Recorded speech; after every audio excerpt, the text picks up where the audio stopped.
Well, ladies and gentlemen, welcome to the podcast with the Mohel, and second one. And today I have a very, very dear friend of mine, one of the closest people that I have in Miami, and he is the most famous and popular rabbi amongst the young people, and he has done hundreds of shidduchim, created Jewish homes. Because of him, a lot of couples are met, and because of him, hundreds of shidduchim have become. And he is a famous Rabbi Yossi Kspace of Kspace. Welcome, Rabbi Yossi. How are you? Thank you so much. Thank you for inviting me in your podcast. Yes, amazing. So tell me about you. Tell me about Kspace. How is Kspace going? Should I speak like normal or should I speak like serious? No, normal. Normal is a problem. Yes, normal. Nah. Hi, so my name is Yossi. I'm married with 6 beautiful children and an amazing wife. And 18 years ago, we moved to Miami, more or less.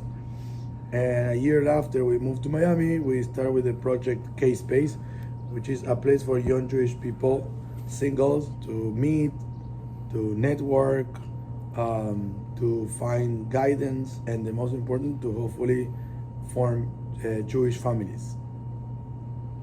Yeah. I have to tell you something. I, Yossi Srugo, happen to be the first Kspace couple ever. Before we started. You tell the story. That was before we started Kspace. Yossi, or Rabbi Yossi Srugo, was in New York before we moved to Miami. Before my wife and I, we moved to Miami. Actually, before we moved to Bolivia, because we were shluchim, Chabad emissaries in the country Bolivia, in the city of La Paz. Before we left, my wife has an idea that one of her best friends, Nechama Malavsky, she was single then. Maybe it's a good match for someone like Yossi Srugo because she met Yossi. And that's how we started. That was our first experience, and the first, experiment. That's the best word. Experiment. I forgot. Yeah. Yes. And thanks God, the experiment works hopefully fine. I hope you know. And Baruch Hashem. It was an experiment. No. We have 2 more couples, also same story, from also Argentinian guys, also Chabad backgrounds, with American girls, also Chabad backgrounds. After the third one, we moved to Miami actually, and then we started official having a place for young Jewish people to meet. But we know each other for much longer than that. Yeah, I don't want to go through details. When we were children, we used to play together. I became religious when I was 9 years old. My parents moved from Rosario, the city of Rosario in Argentina, to the city of Buenos Aires, and happened to be, by Ashgaha Pratit, divine providence, that we bought an apartment exactly across the street from Yossi's parents' apartment. So we start playing together every Shabbat afternoon, until one day I find out something that I don't want to repeat, and his mom never invited me home again. It was like a year at least. We were like a year almost playing together. Many years later, I have to reveal to my friend Yossi the truth. What happened that afternoon? When no one was there in the apartment. Nobody except for me. I was waiting for the other kids to play with me. The mother walking and Igual lo voy a cortar. Okay. No, don't cut it. Anyway, leave it. It's funny. It's funny, no? It's funny. Right.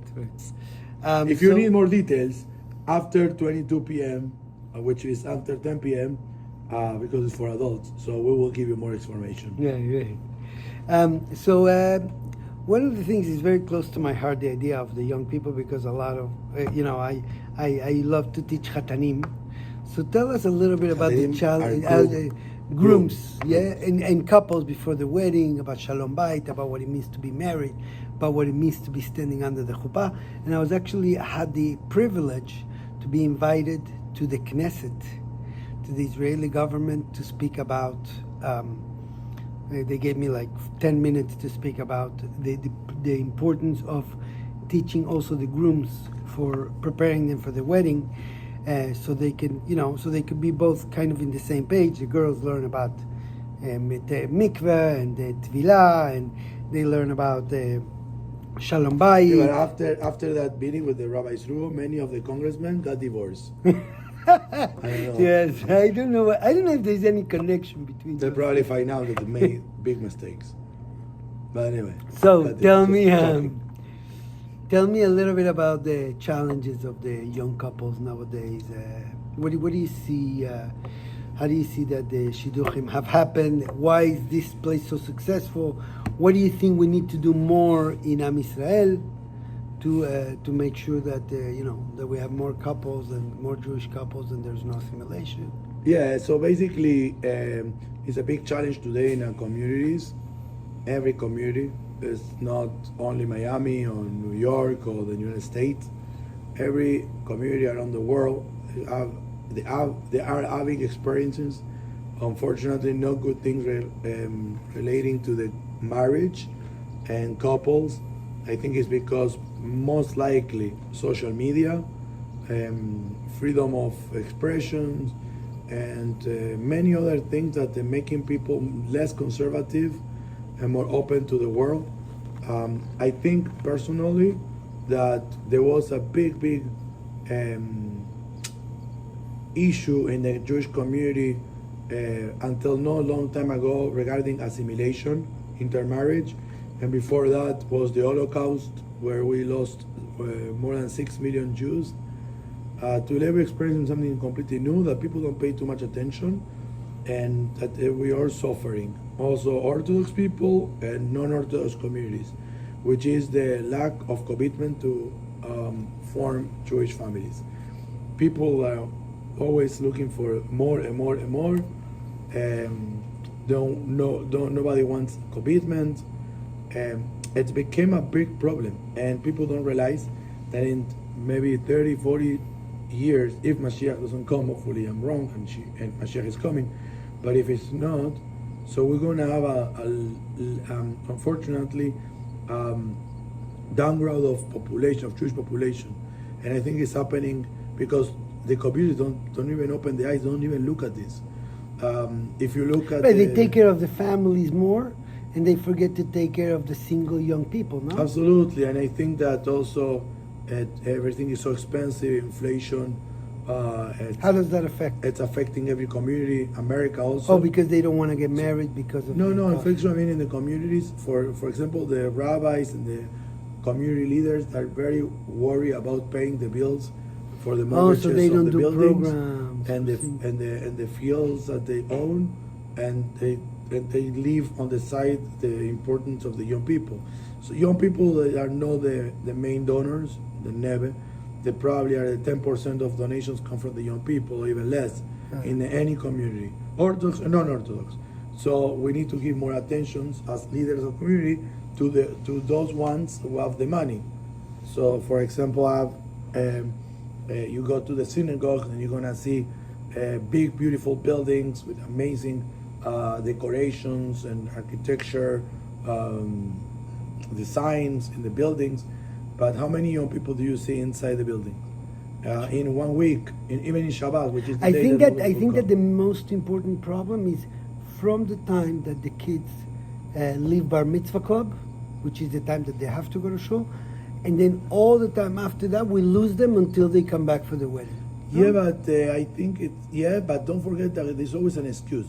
For they're going to school, Jewish school, high school, Jewish high school, or maybe they're going to an after school program until they reach the age of 18. So until then, no one worry too much. But then I'm sorry, no, there is no program for after bar mitzvah. I'm telling you because most of the kids don't go to Hebrew school after 13. So unfortunately, that's probably that also gap the beginning. between 13 and 18. Baruch Hashem, now Chabad has opened, and Hillel is also been, but Chabad mostly is being open in every college. So you are NCSY, you have Chabad, CTIN, and you have probably the conservatives and reforms also programs. You can go probably to the JCC, to the local JCC in Aventura in Florida, and you have programs with Madrichim, Chanichim, and then they take you to Israel with Masa. I mean, there is all kind of program that connect you with Israel, with the Jewish communities. But after that, when they go to after college, even in college, the excuse is okay. In college, you have to go to college. No, but your college and we is have a Chabad Chabad. campus, etc. So we have organizations there, Hillel, etc. But once they finish college, okay, and they got into the interesting. world as adults, from being young, bring children under the parents. They were now Being dependent, and now independence. Here is where the gap comes and where the problems start. So who take care of the young people from the 22, 23 to the 38 until they got married? No one.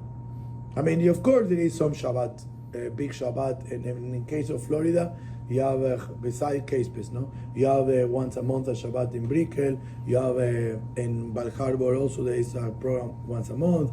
There is some families, Israelis in Hollywood or Holland or wherever, they host young people. They go there, but they don't do an outreach 24 hours. And there is a need of They don't have a home, 365 days a community of the year for them, no? dedicate full time to help young people. So there is now a So how does Kspace help them more than all these other Shabbats and because and all the other programs? you need dedication. You need my wife. I give the example of my wife because myself is a different story. But my wife, look at my wife. She spent every day 24 hours on the phone with young people who need her, who are alone. It's like being a parent. She cook every Friday herself. She doesn't want some interfere in the kitchen because of the kashrut, because of the timing, because she doesn't want to waste time having maids. She prefers to do by herself. Some volunteers, of course, come to help her, but she cook every Friday. So you need people that they dedicate their life to the young people. Yeah. That's interesting. And here's the problem, because the money doesn't come from young people, so it's not only about dedication and time, it's about support. Mm-hmm. So supporters are people who have nothing to do with I mean, it. it's no. Well, they're parents also we of have the young supporters people. who understand the message, who understand the concept, who understand our mission, and even though some of them have nothing to do with us anymore, because some of them got married already, or some of them live in a different cities, or some of them they don't have children in the age of Kspace, they understood the needed and they continue supporting. But there is not so many, Right. and that's why it's hard for us to grow more. Okay. You know? So I just want to tell you all, by the way, that we're very close, the Yossis, and we're actually going to take a few minutes to talk about our tennis and what we learned from it. But we actually are here in Kspace, as you can see in the window, and I wanted to show you a little bit. If you give me a second, I will show you the most important wall in Kspace, which is the wall of all the couples that have become part. Yes. Okay, you see over there, and if you make it bigger, you can see. So, Rabbi, tell us what is one of the so putting the money aside, because I know how much every Shabbat costs. I know that the cost of food for every Shabbat over here is $1,800. Just the cost. Activities, drinks, alcohol, Yes. disposals. It's crazy. Yeah, it's crazy. It's Yeah. crazy. And you know, I've seen a Shabbat over here every Friday night. There's like 120 And every people. other day we have social event and we have guest speakers. And we it's don't different charge than in them. a shul. One of the things that I paid attention is like it's different in a shul. In the shul, people come for the kiddush, they eat and they leave. Yeah, even the people who come to eat, they come to eat and they leave. Over here, the young people stay, so they keep eating and keep eating. So there's food coming out all the time, and the entire It's like Shabbat a cruise. afternoon. You know the cruise, you go there. Right. Food, all you can K-Space eat. cruise. All Yeah. you can eat. So basically, we try Yes. to don't have any excuse for young people to come. It's a very trick to bring young people. It's very difficult to bring young people to a Jewish center. Even the religious people, they don't like to socialize with other Jews. It's like part of unfortunately, the pig yetzirah, the evil inclination of the society, of the young people's society. So we need to have all the attraction. What do you mean religious? No, the religious. Everybody, they don't want. They would all goyim? people like to be Is in it- groups and to open to new groups. Oh, You know, okay. it's not easy. So we need to give them everything for them to, wow, I can't wait for, to come to Kspace. So on the side, then they meet people. Well, I'm going to tell you one thing that I paid attention in the Shabbaton that was a few weeks ago. It was an amazing Shabbaton, the black Tie Shabbat Gala. Black Tie Shabbat Gala. But the different thing that I saw from other places that they do it, they do only one dinner and that's it. One Friday night dinner. This was like Thursday night, Friday night, Shabbat, the whole day, and then Saturday night at the cafe and at the bar. And then, so that gives them like a whole weekend of getting together. And Exactly. The point is we learn from every year, we're getting experience and we're learning from, I don't want to say the word mistake. I don't think we of course we have many mistakes, but from previous experience, how to improve. We try to improve every year more and more and more and more. So we learned that if you give them only dinner and lunch, so it's not enough. You have 400, 500 young people. They don't have enough time in 48 hours to meet each other. Right. So then what happens if we add one fluid. more night? So first we add Friday night, Shabbat day, then Sunday night, Sunday afternoon, like a rooftop, very romantic cocktail. But then people were going Saturday night to discotheques or parties, whatever, because they came from out of town for the weekend and there is nothing Saturday night. So we start Saturday night also. Oh my goodness. So also we learned that there is some young people that could not make it for Friday night, but they can come for Saturday night. And some other young people that they cannot come for any day except for Sunday afternoon. So basically you come to the gala on Friday, Saturday and Sunday, and you meet other people during and then you 72 become friends, hours. right? Exactly. So It's time for every year we experience more and more. Things got successful, more couples they met, they got getting married. Here's a crazy question. Do you believe in love at first sight? Depends for who. So tell us. You see love happen all the time. Yeah, I How see does it many work? times. How does it work? Many times. Because I went on a Yeah. shidduchim date, the Chabad way of going on a date, where you go to a shadchan and they, you in your case, the one that you suggested, that was the one, my nechama. But But that was a shidduch. The love at the first sight. So how does it work in this world? Yeah, so love at the first sight, personally, I think is when everything comes from God. We believe in God, and for some reason, nothing is coincidence. So for some reason, one guy was sitting at a table with 400 people, and next to him was a girl, and they start chatting and talking, and they see that a lot of things are in common. Right. And I do believe that when a soulmate meet, or when a couple getting married, they have things in common that are very deep, that it's even they don't understand. Right. A connection. Right. And their connection happened to be because they were sitting next to each other. Right. It doesn't mean So interesting. that everybody's like that. You have guys that were dating for so many times and then finally they met the right girl. Right. But the Mesar Zivugim, the person who put together, who put together a guy and a girl is God. It's good. So Interesting. if you believe in God and you understand that everything happened for a reason, You do believe in God. Some people don't know it yet. I believe in God, but you know something? Sometimes we need an encouragement to believe in God. Right. And when I see those things, that wow, It makes you girl next to believe the girl. it's true. If God doesn't exist, it is impossible. And also when finally they go to the chuppah and they're getting married and you are in the chuppah, sometimes I'm the rabbi who married them, sometimes I'm just a guest. Sometimes they come in for a blessing, sometimes don't come in for nothing, but I'm there and I see it. Or sometimes they don't even invite me. Many times happened, they made my house. And you made everything. the thing. Okay. But it's okay, It's Right. just every person, every couple has its own issues. But when I see But that, I've seen and that I see the picture, and I see the video, and I see the moment, and You I am believe there, in God. then you can't say anything. Right. Tell me about I've seen that sometimes you told me about like sometimes you have to, couples like get into fights like right before the wedding. How does it work? What do you tell them? What are the magic I know my words? wife told me once that they called her between the wedding the same day. They called Keida to go because something was going on, and she made peace, and they got But married. what do you tell them? And What no is one the knows. magic word? What? Nobody knows. Right. The magic word is very easy. When you are going to do something that is very holy, so the evil inclination will work 10 times more. Right.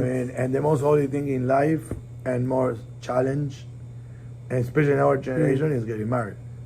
People are scared of getting married. It's like going to a laser surgery. Yeah. So scary. But you have to go. You have no choice. You have to go. You're So the Yetzer Hara gets in, so it's not real. So the last fear is minute, not before real. the moment. So the fights are like really Yetzer Hara. Yeah, absolutely. That's why the best thing to do is to follow the traditions. And one of the traditions is that a groom and a bride should not see each other and don't even talk for at the whole least week. 1 week. Wow. Because a lot of things happen. The evil inclination You is see, there. all the traditions, they have a meaning. They have a they have a Absolutely. deep meaning. Absolutely. Right, right. One more thing. No me acuerdo qué iba a decir. I forgot what I was going to ask you. But so, what about one of the things that I see in when I do bris? I talk to people about Shalom Bayit because it's the time that they have a baby, and the stress of real life starts, and I see them becoming parents. And it's very interesting also, like over there, I also see like believing God, like you said, to believing God when you see like a new baby coming into the world. And all of a sudden they change from being like two singles just hanging out to like a family. It's incredible to see that connection. And well, finally, before we finish, let's talk a little bit about our tennis. Let's tell people what. Yossi, I think you should change the topic. Because the last days. Tell us from the beginning, from those who don't know. I learned something playing tennis with my friend Rabbi Yossi Kspace. We play every day for almost 7 years. Oh, even more maybe. Wow. I lost track and count. Right. I learned many things. Number one, if you're not focused, even though you play better, you lost. It's interesting. Number two, always try to learn something when you play. Try to learn. To apply something. Try something. Number three, enjoy when you play. Right. Don't throw the racket. Right. Don't try to win. Just enjoy the play. No. Yeah, it's hard when Right. the other guy throw the racket. Or break the racket. I didn't do that anymore. I don't do that anymore. No, but guys, I really used to. To. And also something very, very important. But it got very expensive because the rackets cost like $250 each. So, Also something very important we have to learn from the tennis is that we have to also dedicate time for our body. It's not just about eating healthy, which is also important, of course. It's not only about resting good and sleeping good. It's not only about praying also during the time we need to pray. It's also about to take care of the body that God gave us. It's not a present. We have to return the body one day. So we have to actually take care even more. So when you play tennis, you have to think that this is a exercise. Right, so when we do et that a cetera. lot. Like, you make sure to sweat, to run, to stretch, and I'll tell you the things that I learned from it. And one of the things that I learned is one of the things that we say about the prayer. It says, Kol atzmotai tomarna. Like when you pray, you don't just pray with your mouth. You have to pray with your entire body. You have to put your entire... And this is how tennis works. You have to hit the ball with your entire body. Yeah. It's like your Like eyes, dancing. your arm, When you dance. Yes. Every part of the body Yes. has to be involved in the game. Yes. Even your mind. Even the No, mind. especially the mind. Yeah. It's always the mind. I remember one of the guys that used to train us that was like 180 in the ATP. Yes. Alan Cohen. Yeah. And he told me once that from the 2000 in the ATP to the number one is the same quality of play, but it's all in the mind. The only thing changes is the mind. How much are they able to lose and to continue getting up? Yeah. To be 5-0 and to be able to like turn it around. Yeah. And today you did that, no? Also, Today I was winning absolutely. 4-1 in tennis. 4-1, I was already destroying him, and you turned the game upside down. Yeah, when I was 4-1 down, I say to myself, stop thinking about the numbers, now start enjoying. Right. And play soft. Play, like dancing, like enjoy the play. Right. And let it go kind of thing. Let it try to enjoy try to win. Right. And thanks God, I beat this guy up. Anyway, thank God we don't keep score over the years. No, but there's sometimes that you better. I mean, it's... Well, another thing that I learned, and for me, I like it, is basically that there's no like losing. Like you never think of losing. You have to think of yourself as a lion going to catch its prey. You know, basically, you gotta run until you get it. You have to go. You have to stop getting hooked up and like, oh, I'm doing bad. Just go with everything you got and hit it with everything you got, like a lion. So I like it because the lion, you know, probably the difference between the lions and the rest of the animals. Yeah. That the lion is not a stronger animal. Elephant is stronger than the lion. The lion is not the faster animal. The cheetah, I think, is the faster. And the lion is not the smartest animal. Monkey, probably. The monkey, yeah. Right. So why the lion is the king? Because he's never afraid. He doesn't have any fear except for God. So he's never afraid. So because he's never afraid, the guy goes, Not to be afraid. do whatever you want. And enjoy.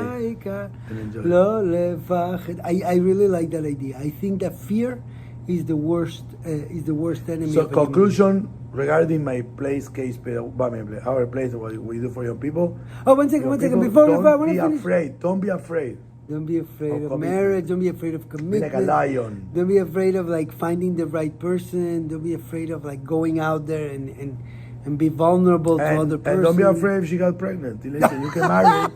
You can still marry before everybody notice. Right, you got a 3 months, right? 2 months, 3 months. No one knows. That's interesting. Yeah. No, but I'll tell you one more thing about I help you. Yeah.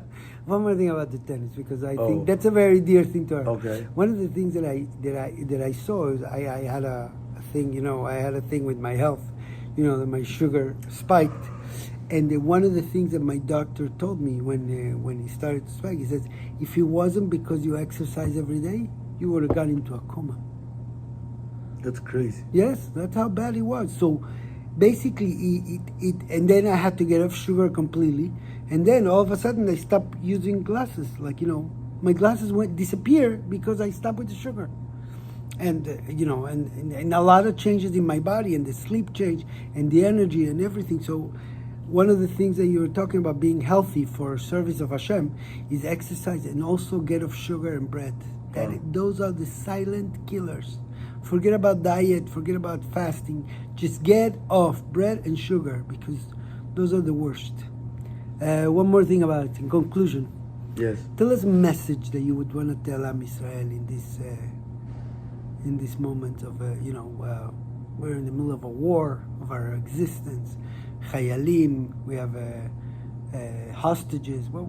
Tell us a message that comes from... Unfortunately, every time there is a pogroms and persecutions, and special in Eretz Israel now, but every time that happen, we become more united. Feel more united. Do you like feel never. it? Do you feel it in the... Absolutely. Yeah. And I feel also in the young people. We have in Shabbat 4 guys that survived the Nova Festival, and they were here. They came for speech, etc. They came to Christmas because they're young and singles.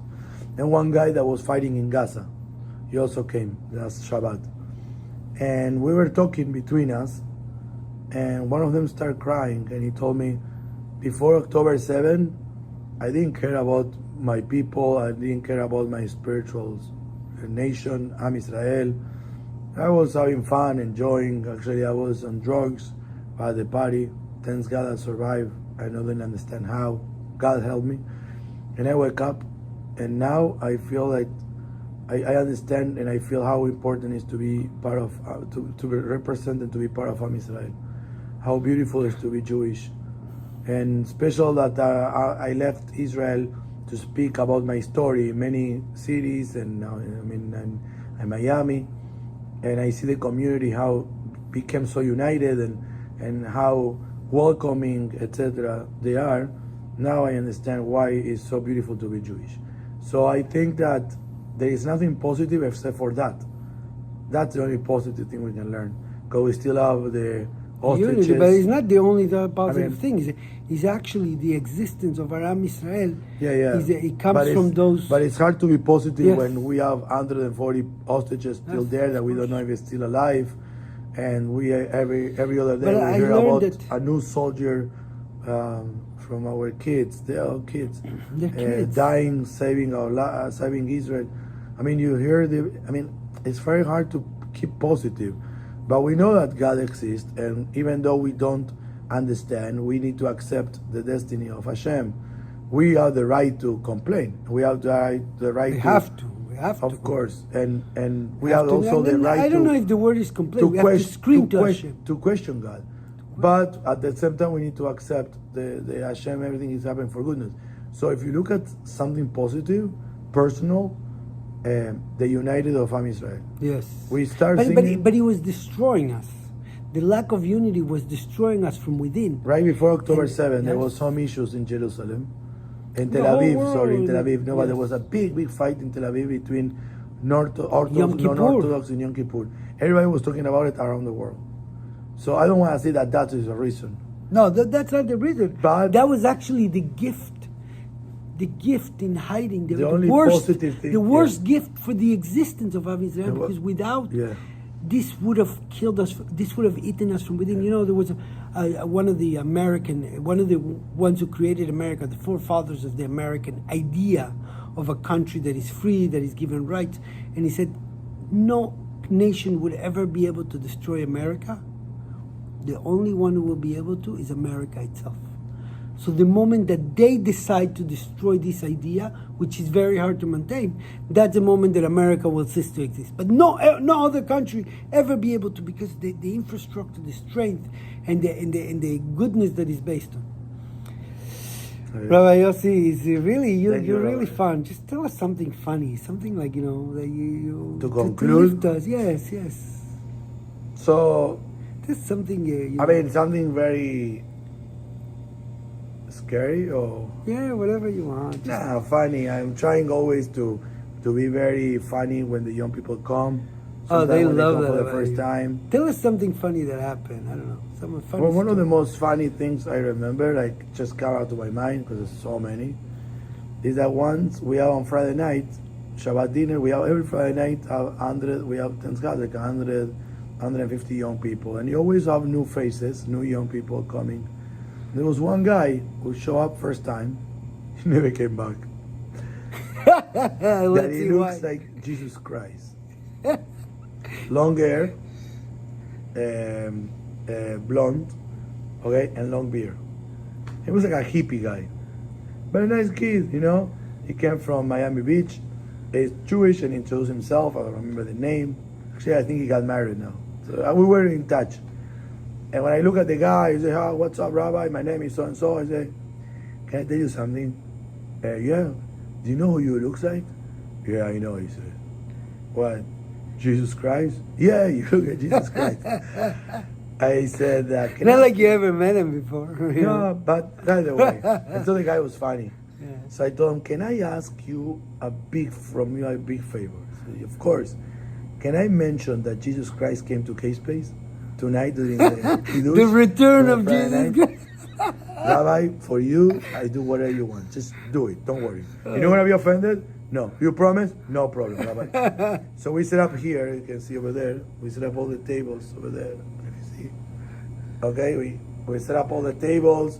We have 3 lines of tables. We sit 100 people. So he was actually sitting in the exactly. I sit in the head of the tables, and he was sitting on the other side exactly, facing me, but surrounded of 100 people. So when I do Kiddush, it's the only moment that everybody's quiet. And also when Kate and my wife say a few words, also the people were quiet.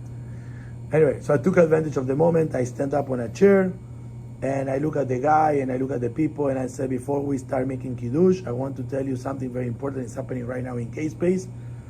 Anybody okay? People waiting to hear what's going on. And I said, "Listen, I think we were wrong for 2,000 years, and they were right. They were right." So what are you talking about, the rabbi? You know? Listen, everybody, we have a guest here, and he came, and there was like a resurrection, and happened, and we were completely wrong. And you what? Please, everybody, welcome. And I point to the guy, Jesus Christ, and everybody started laughing. That was so funny. I was laughing. That was so funny. That was one of the many things that. You came back, and then you never came back. No, he came back, I think, a few more times, and then he got married. Oh, well, But then I was looking at the guy like. So wait, who did you get married to? Mary. He married Magdalena. Chas v'shalom.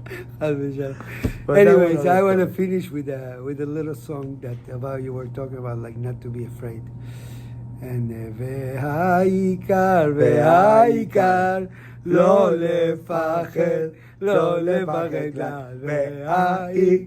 והעיקר לא לפחד כלל.